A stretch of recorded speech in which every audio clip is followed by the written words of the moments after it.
Taip, radau kreidutę ir šiokių tokių frazių galiu jums parekomenduoti, kada pakrypsta kažkokia kalba apie sandorį, apie kažkokį susitarimą, iškart ką mes norim sakyti, iškart žinote, pinigus į priekį, dengi вперед, taip, tai angliškai tai būtų money forward.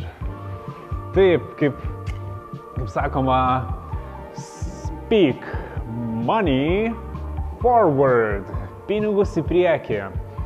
Write money forward. Tokia kaip ir pamokėlė, biznio anglų kalba. Palieku jūs mokintis money forward. Sėkmės.